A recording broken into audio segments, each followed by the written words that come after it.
Hello and welcome to another Life Beyond Bricks video. It is van tour time.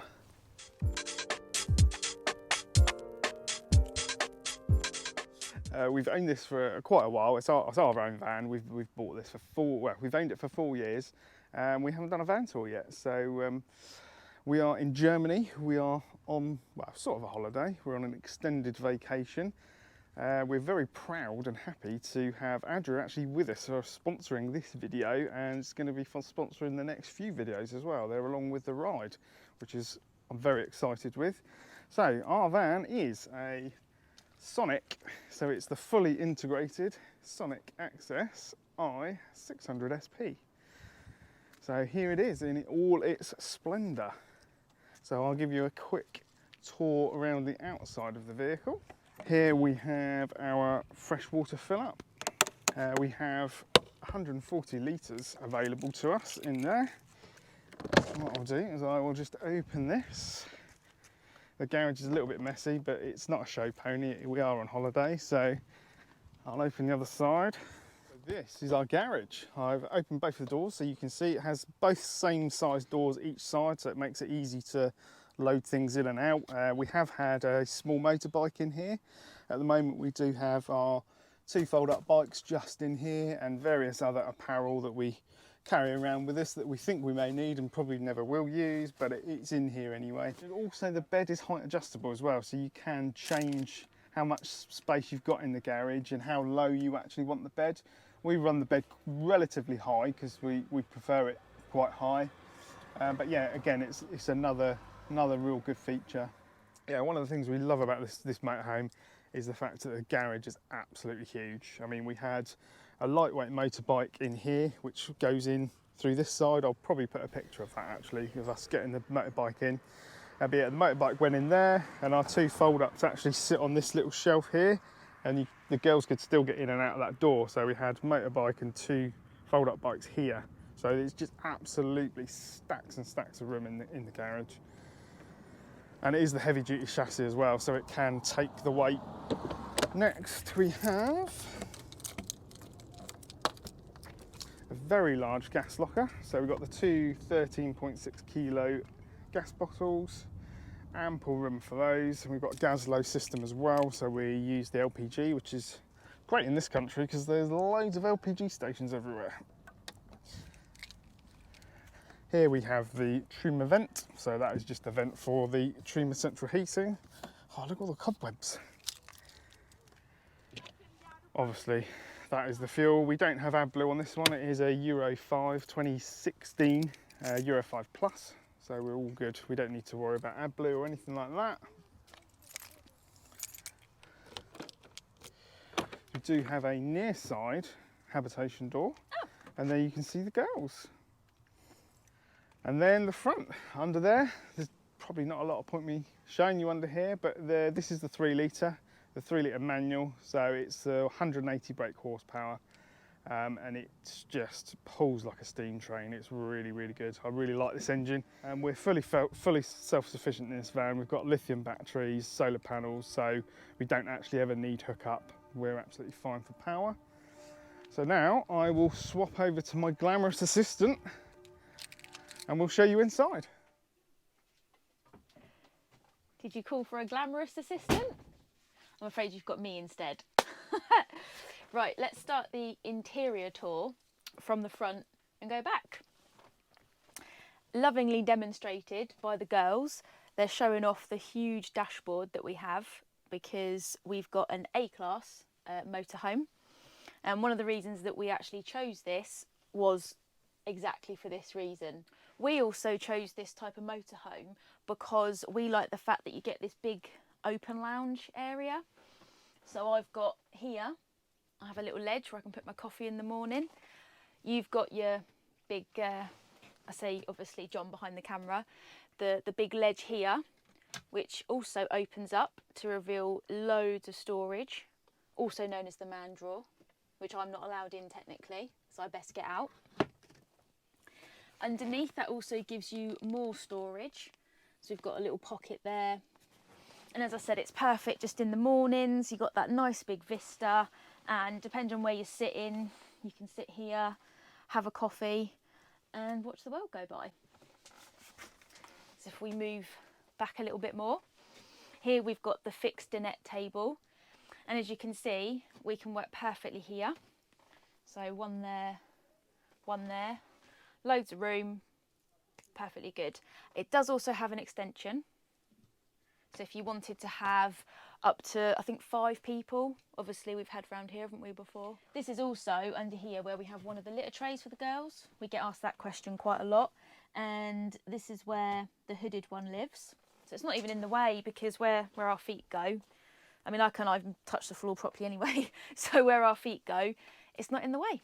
Over here, the big jump seat, which is perfectly comfortable, but as you can see, it's been taken over, as has everything else, by the girls' blankets, because they like to snooze here when they're not snoozing there, or we like to sit here, put our feet up, vice versa. Handy magazine and paperwork racks. Cupboard, again, nice little storage pocket up there for hats and gloves and various items there. And you may or may not have noticed this up here. This is actually a double bed that pulls down. Again, something that we chose this type of motorhome for on purpose, because you get a whole fold down double bed there. And here, part of the whole fixed dinette situation is you've got this bench seat here, perfect to, got a couple of cushions there, again perfect for lounging, even if you're having a bit of a sort of lazy morning working or whatever. But it also has 2 seat belts, so it means that we can actually take 2 extra passengers. Again, something that we purposely wanted, because it is our vehicle, you know, as well as our home. Moving on to the midship area, this is our media wall. We didn't name it that, I think it was already called the media wall. So this is where we have all our cables, and what we actually did was had some charging ports added in here. So they weren't in here originally, we've added them in. So this becomes our charging station, and that's why we keep all our cables up here. And then here is a handy little place where we keep things that we might want to grab as we go out, so torch, hand gel, all that sort of thing. And one thing that I do get a lot of comments on is the door, my sticker door. So I've always collected stickers as a kid, and it's kind of like van life currency. So you come back a bit more to the kitchen. So we've got a 3-burner hob there. Sorry, this is a realistic van tour, so we have just had lunch. So we've not actually cleaned up since lunch, but it is a lived-in vehicle. So we've got, yeah, the 3-burner here. As you can see, you can pop that down when you're not using it, obviously when it's not on, so you get all that space there. And this might look like a small prep area, but what you can do is, sorry, that's the cleaning drawer, is you've got, we've got 2 of these. I'll just pop the washing up bowl out there, and then you can just pop that in like that. So you can either have both in, or what we tend to do is just the one, because then you can still use the sink, and then you get this little extra prep area here, and we find that works perfectly fine for us. Here I've got the nice big fridge and freezer, separate fridge and freezer as well, which is fantastic. So nice big fridge there, and decent freezer there, not a lot in it at the moment. And what's up here, I think originally it would have been where the TV went, but obviously we don't have a TV, so we just use it for storing boxes with like various like Hoover attachments and charging cables and things in there. So that works out a lot better for us, because say we don't have a TV.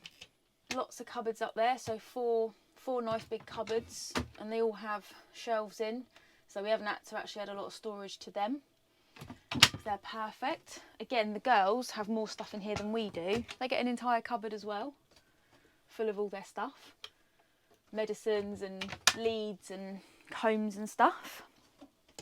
This was already here as well, which is really handy, where we put all our stuff for the washing up. That's actually eco cover in there. We just reused an old bottle, so that means that we know that there's no dangerous chemicals or anything when we're washing up in the wastewater. I'm not sure why John insisted on putting the fire safety stick here. I don't know if he's trying to say something about my cooking, I'm not sure. And we added this on as well, it's a lot easier. Plus you get these touch lights, which is a nice touch. Come back a bit further. So here we have our separate shower. It came with this as well, perfect for hanging like wet towels or wet coats, wet clothes. We can hang them all from there. As you can see, this is where the other litter tray goes. So that's there in the bottom. We've just got a pad underneath it just to keep everything contained. And if you're wondering what was behind this door, it is the toilet. So that opens from there and then shuts against that side. And this creates this lovely ensuite type thing, I suppose you'd call it, that we've got. Pretty bog standard toilet, which works for us. Again, so much storage. So this mirror is actually a huge cupboard. So we've got all of our toiletries in there. Actually quite good to have some mirrors as well. So that's something that sometimes they lack on. More storage there, nice big storage under there as well. So one of our top tips that we use for full-time travelling is we actually have wee bottles down there.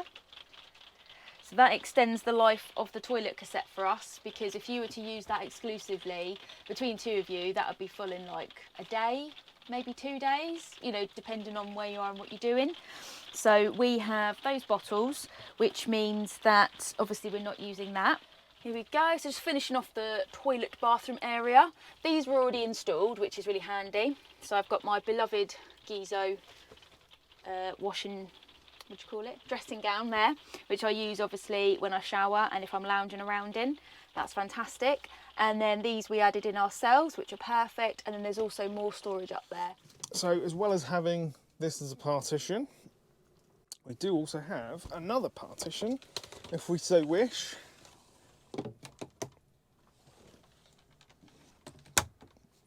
Like so.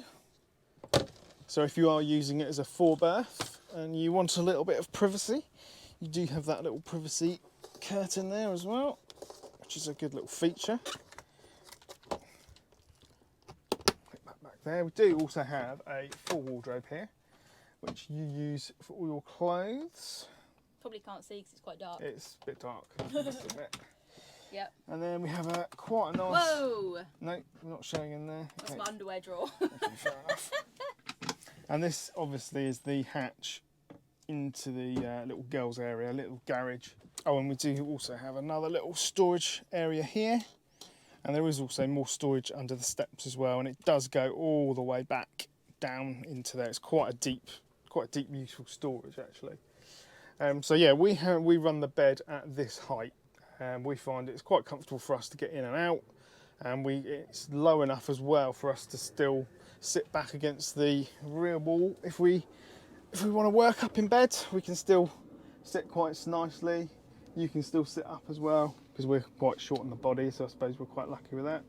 We do have Rosie, who is displaying the bed perfectly. And then we do have more storage back here. So this is where all our clothes storage is.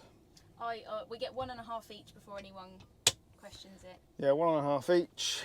We do also have the Max fan. This is really useful. I still need to clean the rest of it, but it's a really good fan. It does pull an awful lot of air through from the front of the van to the back, or you can also pull air from the outside of the van in. So it's quite nice at night. You can have the fan running the other way, so the cold air is literally hitting you on the bed here. And it was a direct swap for the existing skylight as well. Yeah, so it's all the same size for the same skylight, so that is all good. Got shelves here. Do have a bit more storage here, 3 shelves. So we do also have part of the heating system as well, as it's got a heater duct running throughout the corners of the bed. So heater ducting runs round the corners of there, just to make a sort of a nice comfortable area in the winter time. Oh, what's that, Rosie? Are we boring you, Poppet? We use sleeping bags because we find these a little bit easier to deal with. If the girls, sometimes they get hairballs and they like to deposit them on our sleeping bags, so it means that the sleeping bags are really easily washed. They're easily replaced as well. And if you need to swap between the summer and the winter type, the thicker and the thinner ones, again, it's really easy. We chose an Adria because we had previously had a Sun Living, which, if you don't know, That's their kind of, I say budget brand, but there's not really a lot of budget about it. But yes, Sun Living comes under the Adria umbrella. So we had that Sun Living van, and we were just so blown away with the quality that we knew for what was going to be literally our next home on wheels, something that needed to be, you know, solid and reliable. We knew that it had to be an Adria, and thankfully John used his spreadsheet searching skills, and we narrowed this van down to a place in Somerset. And we drove, I think it was a couple of hours to go and see it. And as soon as we came into it, we fell in love with it. And I think we put a deposit down the next morning. If you're still with us, thank you for watching. That concludes our little bit of a van tour then. So if you've got any questions about the van at all, any questions about Adria, just pop them in the comments and we'll do our best to answer them. But yeah, from... On behalf of all 5 of us, as you can see, they're really excited about it. On behalf of all 5 of us, thank you so much for watching.